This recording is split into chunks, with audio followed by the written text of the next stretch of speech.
Alhamdulillah wa kafa.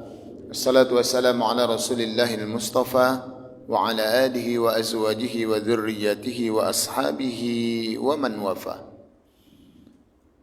Bapak Ibu hadirin hadirat, tamu-tamu Allah, hamba-hamba Allah yang mulia, semoga pula kita semua dimuliakan Allah Subhanahu wa taala. Amin ya rabbal alamin. Alhamdulillah, segala puji hanya milik Allah, karenanya tak ada tempat kita memuji melainkan hanya kepada Allah. Salawat juga salam, Allahumma ya Allah salli wa sallim, limpahkan salawat dan salam ala nabiyyina Muhammadin, pada nabi kami Muhammad sallallahu alaihi wasallam, wa ala alihi wa sahbihi ajma'in, juga kepada semua keluarga dan sahabat-sahabatnya.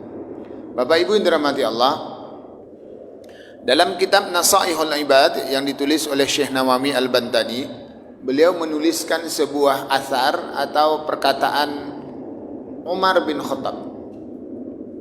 Jadi ada beberapa istilah yang boleh kita ketahui. Pertama, kalau Allah yang berbicara disebut firman. Kalau Nabi yang berbicara atau berbuat sesuatu maka disebut dengan hadis, atau juga disebut dengan sunnah. Lalu kalau sahabat-sahabat yang berkata, itu istilahnya athar, ya, athar. Lalu Syekh Nawawi ini menuliskan perkataan Umar dalam kitabnya ini. Apa kata Umar? An Umar radhiyallahu an, dari Umar yang Allah ridha kepadanya. Lalu Umar ini berkata, husnut tawaddudi ilan nas nisful akal. Berperilaku simpatilah kalian kepada manusia, maka kalian akan mendapatkan separuh dari akal kalian. Bapak Ibu yang dirahmati Allah, ada dua hal setidaknya yang dapat kita diskusikan dari perkataan Umar ini. Pertama, mengapa Umar menghubungkan perilaku simpati dengan akal? Kata para ulama yang mengulas, menganalisa perkataan Umar ini, jawabannya begini. Karena sebenarnya kita dengan hewan-hewan itu pada dasarnya adalah sama. Yang membedakan kita dengan hewan-hewan ini, dia tidak berakal, kita berakal. Sehingga para ulama mendefinisikan manusia itu dengan sebutan mahwal insan. Apa itu manusia? Manusia adalah al-hayawanun natikun. Manusia itu adalah hewan yang berakal. Jadi kita ini pada dasarnya sama dengan hewan-hewan. Lalu apa yang membedakan kita? Kita berakal, mereka tidak. Ketika kita telah berperilaku simpati kepada orang-orang, separuh dari akal tadi kita dapatkan. Berarti mafhumnya, logika terbaliknya adalah ketika kita tidak berperilaku simpati kepada orang, maka kita sama dengan hewan. Nah, kan begitu tuh. Bapak Ibu yang dirahmati Allah, pernyataan Umar ini tidak berdiri sendiri. Perkataan dia ini tentu punya cantolan dari Al-Quran dan punya cantolan pula dari hadis Rasulullah SAW. Dan tidak mungkin Umar mengarang-arang sesuatu, karena Umar ini adalah salah satu sahabat Nabi yang sudah digaransi oleh Nabi ia akan masuk surga. Sebab itu Umar punya gelar radhiyallahu an. Allah redha kepadanya. Mengapa dia diredai Allah? Karena dia memang sudah akan menjadi penduduk surga. Penduduk surga itu diibaratkan oleh Al-Quran dengan sebutan begini. Radhiyallahu anhum wa radu'an. Orang ahli surga itu Allah redha kepada dia dan dia pun redha atas takdir Allah. Nah, dan Umar telah mendapatkan gelar itu. Nah, untuk itulah perkataan Umar ini ada cantolannya di Al-Quran. Apa di antaranya? Allah ngomong begini. Manusia itu sudah aku kasih, pertama kata Allah, hati. Walahum qulubun la yufqahuna biha. Aku bagi dia hati tapi dia tak paham. Walahum udhunun la yasma'una biha. Aku kasih dia telinga tapi tak mendengar. Walahum a'yunun la yubsiruna biha. Aku kasih mata tapi tak menengok. Orang yang seperti ini, kata Allah, ulaika kal an'am. Orang yang macam ini kal an'am, sama aja dengan hewan-hewan, kata Allah. Bahkan di ujung ayat ini lebih tegas lagi Allah katakan, balhum adal, maka lebih sesat pula dari hewan ini. Ketika kita memiliki hati, memiliki telinga, memiliki mata, tidak kita fungsikan dengan yang seharusnya, maka grade kita jatuh daripada hewan. Padahal tadi asalnya sama, tetapi ketika ini enggak difungsikan, jatuh, balhum adal. Maka kita lebih sesat atau lebih parah daripada hewan-hewan ini. Nah, untuk itulah Umar berkata, kalau kalian memiliki sifat simpati, bahkan di atas simpati ini ada sifat empati, maka dapatlah oleh kalian separuh dari akal kalian itu. Bapak Ibu hamba Allah berbahagia. Apa itu simpati?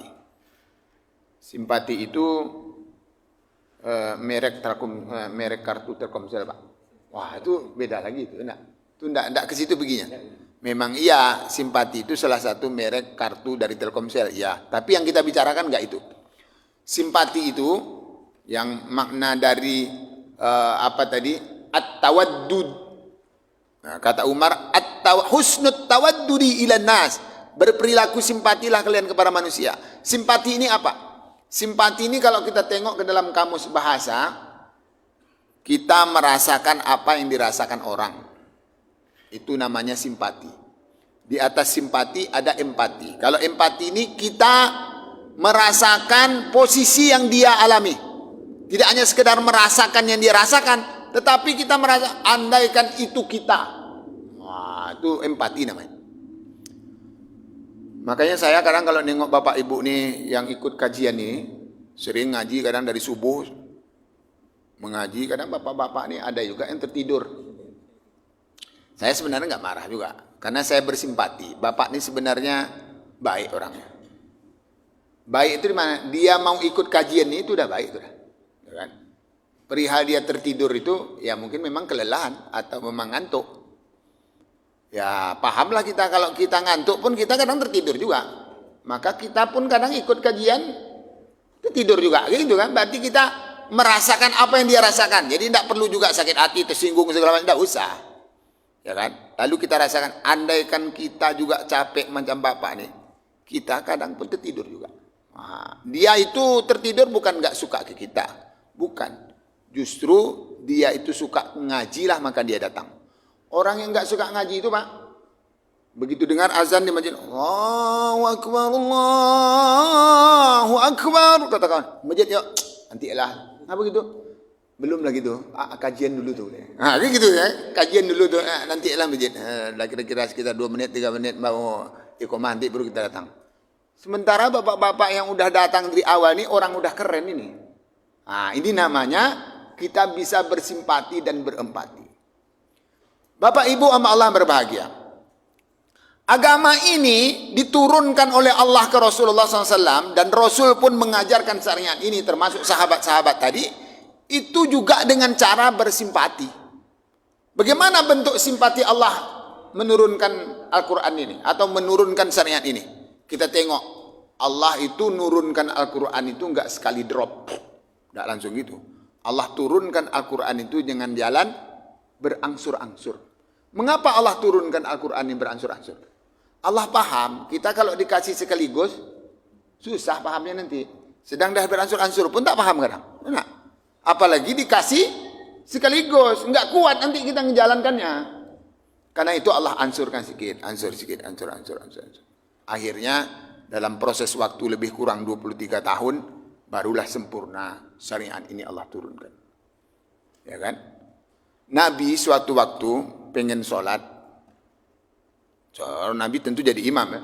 Makanya Nabi itu kalau jadi imam Pak, ini menghadap kiblat kan ke sini. Sebelum sholat Nabi itu biwajihihi ilan nas. Dia nengok ke jemaah ni. Ditengok sesuatu. Lalu Nabi ngomong, "Shop lurus dan rapat." Atau istawu i'tadilu. Sebenarnya Nabi itu sebelum ngomong itu ditengok ini. Siapa nih yang hadir sholat ini? Oh, ini para pensiunan nampaknya ini. Kalau para pensiunan berarti lututnya udah keropos. Tidak usah panjang-panjang. Oh, ini orang-orang baru taubat nampaknya ini. Tidak usah panjang-panjang. Oh, ini orang keren-keren nih. Boleh panjang. Jadi ditengok nih kemampuan jemaah ini ditengok oleh Nabi. Itu namanya bersimpati. Ya kan? Sebab itulah suatu waktu orang-orang Yaman ini datang ke Rasulullah. Ya Rasulullah, ini gubernur kami ini, nama gubernur Yaman ketika itu Mu'az bin Jabal. Mu'az bin Jabal ini kalau dia jadi imam, itu sholatnya panjang-panjang. Kami mau kerja dan jadi terlambat, jadi tidak konsentrasi ini. Mu'az ini kemana? Dipanggillah oleh Nabi Mu'az. Mu'az, kata Nabi. Panggil Nabi, ditanya, betul. Ini orang-orang Yaman melapor engkau kalau jadi imam panjang kali. Betul tuh, kata Nabi. Mu'az ini, kata Mu'az, itu orang-orang yang melapor ke engkau, ya Allah, orang-orang munafik tuh. Asak solat enggak mau panjang-panjang. Wah, gitu kata si Mu'az. Apa kata Nabi ke Mu'az? Hei Mu'az, apa engkau pengen buat orang lari dari agama ini? Wah, gitu kata Mu'az. Jadi Nabi ini bersimpati menengok jamaah ini, jangan dikasih semuanya standar yang sama. Ini mereka-mereka ini punya kemampuan yang berbeda. Jangan panjang-panjang. Nanti kalau sholat sendiri, bantailah kata Allah. Mau panjang apa? Ini kadang kita ini pula jadi imam panjang, pas sendiri pendek pula enak. Ini agak terbalik pula ini. Bapak Ibu hamba Allah yang berbahagia, ini bentuk perilaku bersimpati dalam mengajarkan syariat ini. Di akhir kajian kita siang hari ini, saya kadang lewat kampung, komplek perumahan, ada tulisan kayak gini. Pemulung dilarang masuk komplek ini. Itu tulisannya itu.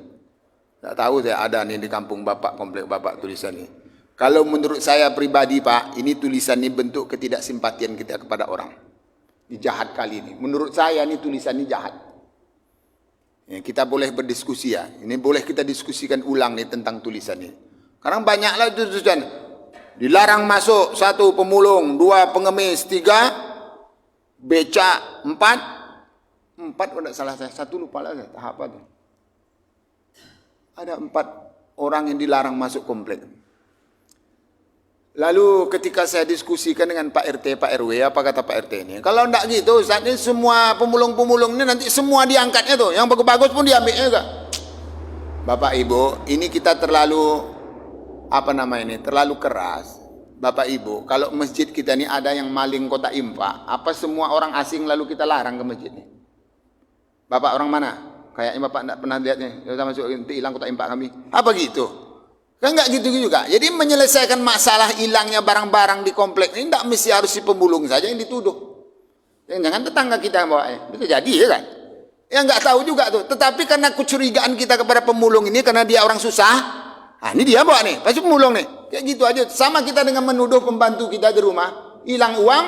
Nah ini kau ngambil nih. Rupanya anak kita ngambilnya. Ini jajannya kurang. Bisa jadi. Jadi kalaupun memang ia ada 1-2 pemulung ini tadi yang mencuri. Jadi logika hukumnya enggak mesti harus memberangus semua pemulung itu datang. Coba kita masukkan sikap empati dan simpati ini. Orang pemulung nih Pak, Bu, ini orang baik sebenarnya. Di mana letak baik? Pertama dia tidak merampok. Kalau dia laki-laki tidak mungkin jadi gigolo gitu, paham? Perempuan tidak jadi pelacur dia. Dia tetap pengen mencari ikhtiar, berusaha untuk rezeki yang baik. Dia pertaruhkan rasa malunya kemana-mana itu untuk mendapatkan rezeki yang halal. Apa kita nggak dukung? Ini orang baik Pak. Ini kadang jarang menjadi diskusi kita. Kita merasa hebat. Ini mencuri dan paling itu aja. Kesombongan dan ego kita sebenarnya yang kita kedepankan. Lalu hilang rasa simpati dan empati kepada orang. Coba kita bawa. Andaikan kita jadi pemulung tuh Pak. Kita nih sekarang nih bapak-bapak nih hebat-hebat nih sekarang nih. Ini karena memang bapak hebat atau memang nasib bapak saya begini? Nasib kita Pak. Bukan karena kita hebat. Kebetulan kita punya orang tua bertanggung jawab di sekolah kayaknya kita ini lalu dapat pekerjaan. Orang-orang ini kadang dia orang tuanya dari dia kecil sudah bercerai. Ayah kawin lagi, mak kawin lagi, tinggallah kita. Saya punya kawan, ayah saya, mak saya dulu bercerai Pak. Lalu saya tinggal sama mbah, yang angonin kambing, enggak sekolah. Jadi nasib dia macam itu. Enggak pernah kita request punya orang tua seperti ini, seperti itu. Lalu nasib yang mengantarkan dia seperti itu. Mungkin coba kita diskusikan hal-hal seperti ini. Jangan kita terlalu sombong. Ngapa kau udah jadi pemulung-pemulung nih? Kaki kau 2, kaki aku 2, tangan kau 2, tangan aku 2, otak kau 1, otakku 1, mata kau 2, mataku 2. Apa kau kayak gini nih? Itu sombong namanya itu Pak. Ya, nasib kita hari ini alhamdulillah qadarullah lebih baik. Lebih beruntung dari mereka-mereka ini. Bukan karena kita hebat. Nah, hal-hal seperti ini mari terus kita gaungkan karena ini adalah bagian dari syariat agama ini. Rasa bisa bersimpati dan berempati kepada orang-orang. Semoga Allah mudahkan insyaallah. Amin. Subhanakallahumma wa bihamdika asyhadu an la ilaha illa anta nastaghfiruka wa natubu ilaik. Assalamualaikum warahmatullahi wabarakatuh.